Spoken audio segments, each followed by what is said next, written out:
Let's get you started with this beach volleyball action. Team USA took on Qatar this morning. Unfortunately for Hawaii's Bourne and his partner Jake Gibb, they could not keep their winning streak going. This is their first time losing in Japan. But don't worry, the good news is Gibb and Bourne had already clinched a spot in the round of 16.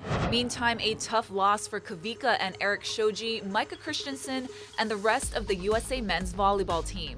They fell to defending Olympic champs Brazil in 4 sets. The Americans started strong, winning the first set, but made too many mistakes and couldn't keep up. They're now 2-2 in pool play, and their next match is Sunday against Argentina.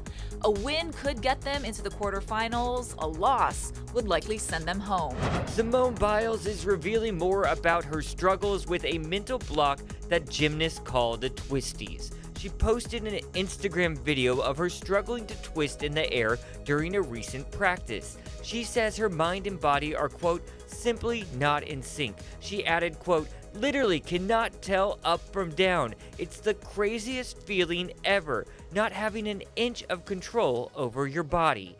Next events for her are coming up this week, but Biles is still taking things day by day at this point. And here's a look at the latest medal count. The U.S. still leads in overall medals with 41, but when it comes to gold, China has the most with 19, followed by Japan with 17. The U.S. is in third with 14 gold medals. And here's a quick look at what's happening today in Japan. In prime time, look for coverage of the mixed relay in triathlon and qualifying for BMX freestyle in cycling. One two-time local Olympian knows the glory of the games, but he says giving back to the community is just as rewarding. Here's Chelsea Davis with his story. Elbows high, elbows high. It's a special week for Maui weightlifter Vernon Patau.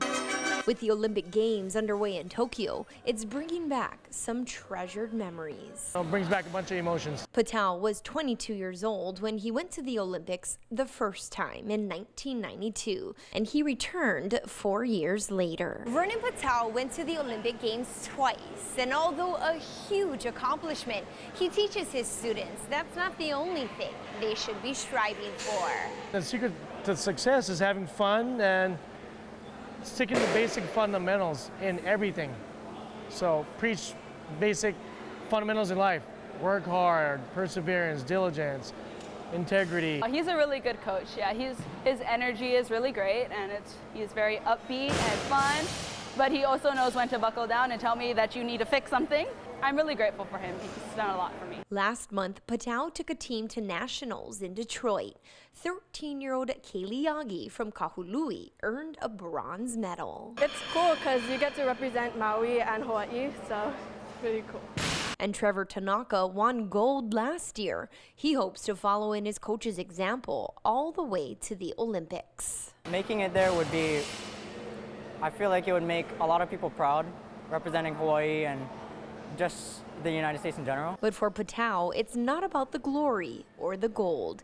It's about the journey and honoring those who taught him. As far as their success on the platform, I don't really focus on that. As long as they're having fun, they know how to work hard, that's the most important thing. Chelsea Davis, Hawaii News Now. And let's take a look at what our local athletes are up to on social media. So Carissa Moore received a low-key homecoming in Palolo.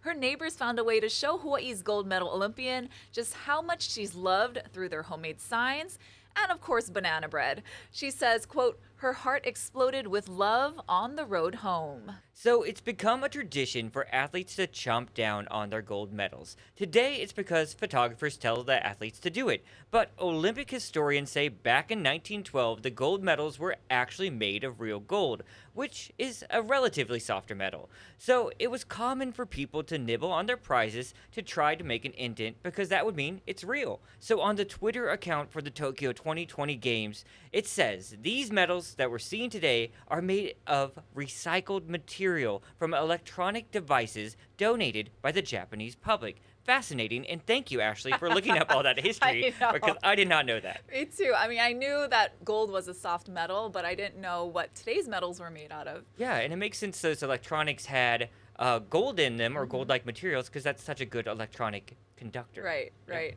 And check this out. Hawaii skateboarder Jordan Barrett is now in Tokyo and posted a photo of her in front of the Olympic rings. She wrote, quote, "I am so incredibly grateful to be standing where I am standing today." Barrett will skate for Team USA next week, Wednesday, and local boy Heymana Reynolds will make his debut at the games on Tuesday. I can't wait for all that skateboarding action. Really exciting. Yeah. First time in the Olympics. That's going to do it for this Shortcast. We'll be back on Monday. Bye, guys. The Olympics Shortcast from Hawaii News Now is brought to you by Farmers Hawaii.